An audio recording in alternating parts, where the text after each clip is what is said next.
Ang ginagawa ko ngayon na relo ay relong tag-heuer chronograph. Kahit nilagyan ko na yan ng battery ay hindi pa din umandar sapagkat ang kanyang mga kamay ay stuck up. At pinutulan ko na din ng bracelet sapagkat napakaluwag at malaki sa braso ng may-ari. Ito ay nakita namin at nagawa sa lugar ng Magsaysay, Infanta, Quezon. Shout out sa mga taga Infanta, Quezon ng Magsaysay.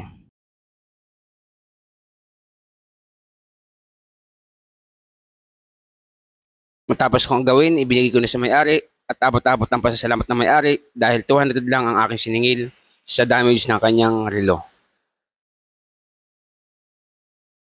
Lamang ang may alam.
At sa aming paglalakbay, nakakita kami ng isang tatay na nakatambay at tinanong namin kung meron siyang ginto pilak at relong ipagagawa.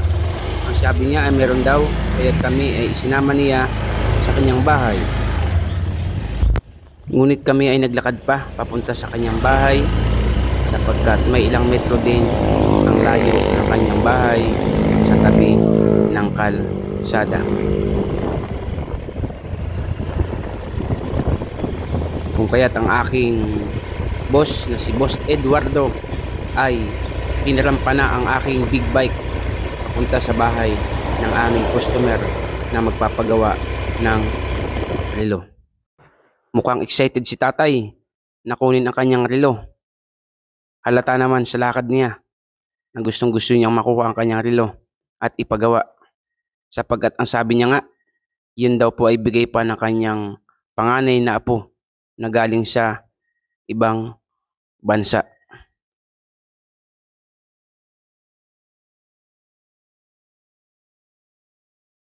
Habang aming hinihintay ay tumingin-tingin muna ako sa kanyang paligid at iyon nga, nakuha na niya ang kanyang relo at sisimulan na nating gawain. Inalas ko muna ang bracelet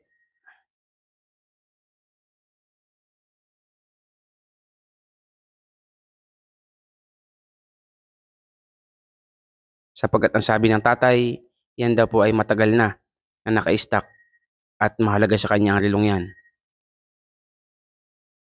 Binuksan ko na ang takip upang tignan ang makina kung ano ba ang problema. Ito ay tag-heuer chronograph, kaya naman pala si tatay ay super excited dahil chronograph na tag-heuer. Inalis ko ang battery sapagkat kapag di battery, unang-unang checkin mo ay ang battery.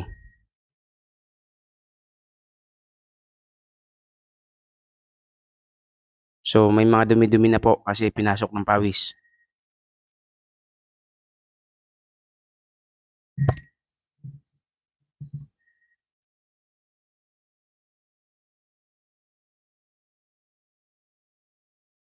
Ang relo po kasi hindi battery, kapag yan po ay pinasukan ng pawis, ibig sabihin sira na po ang mga gasket nito.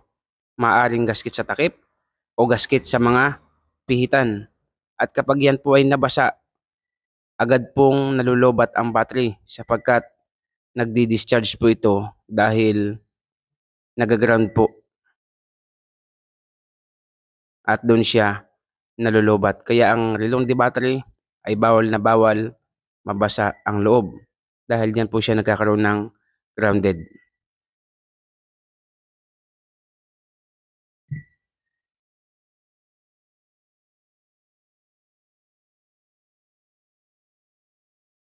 At nilabas ko nga ang aking battery upang hanapan ng kasukat ang kanyang relo. Ang relo po niya ay 920.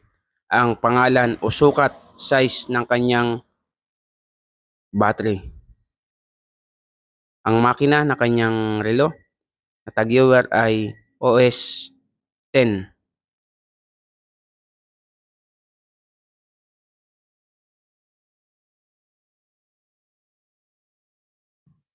Ngunit nalagyan ko ng battery ay hindi ito umandar.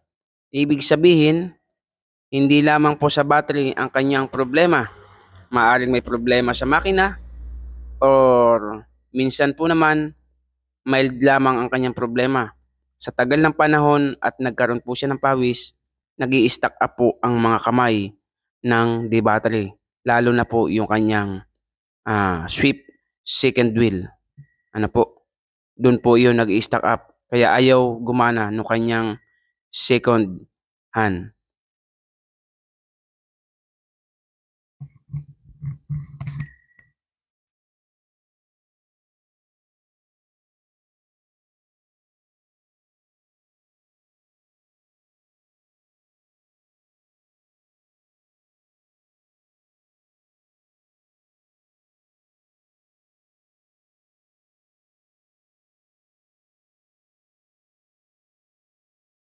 Kung kaya't ang gagawin ko ay tatanggalin ko ang makina. Kaya tinanggal ko ang kanyang washer. Tinanggal ko ang crown stem.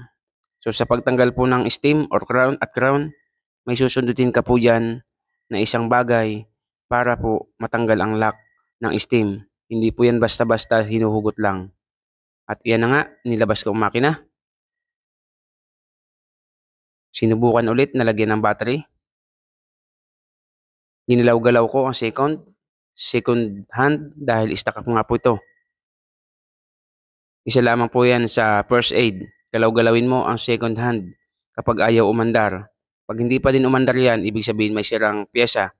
Pero pag ginalaw mo ang second hand at umandar, ibig sabihin na stock up lamang po yan. At yan na nga, nang galawin ko ang second hand, tignan natin ang mangyayari.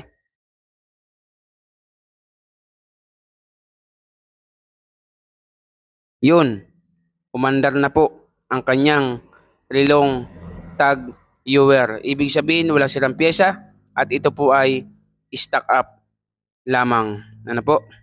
Medyo magulo lang ang aking cameraman. Okay, umandar na po.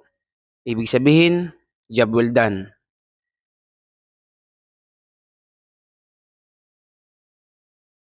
At syempre dahil tapos na at nagawa na natin ang makina, kailangan nating ibalik sa housing para mabuo. Balik ang makina, sunod ang steam, sunod ang washer. At medyo nahirapan ako sa paglalagay ng washer dahil ito po ay masikip. Yan naman po talaga ang kailangan. Kailangan ay masikip na masikip po ang washer upang kahit po matagtag ng may-ari ay hindi kakalog ang makina upang hindi magkaroon ng sanhi ng pagkasira. Kailangan po ay maging maingat sa paglalagay ng washer dahil kapag nagkamali ka po ng paglalagay ng washer ay hindi mo rin mailalak ng maayos ang kanyang takip dahil iyan po ay tutukod sa takip. Ngunit kapag yan po ay nakatamang lagay na or naka-fix na ang paglagay ng washer ay matatakpan mo po yan ng maayos. At yan na nga, tinatakpan na po natin. At yun, nalock na po natin ang kanyang relong tag viewer. Mga ka-more than treasures, paki-subscribe nyo po sa mga baguhan ang ating channel, like and share. Ano po?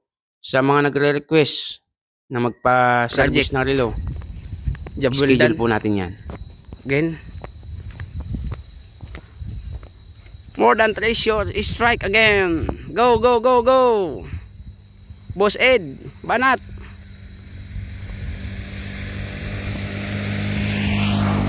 Kukuha po tayo ng medyo malaki-laking motor. At yung ating Honda Beat ay medyo napapalaban sa bundok. Buti lang, magaling ang driver ko.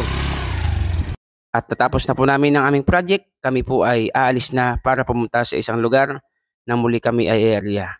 Salamat ng marami sa mga supporter. Lamang ang may alam.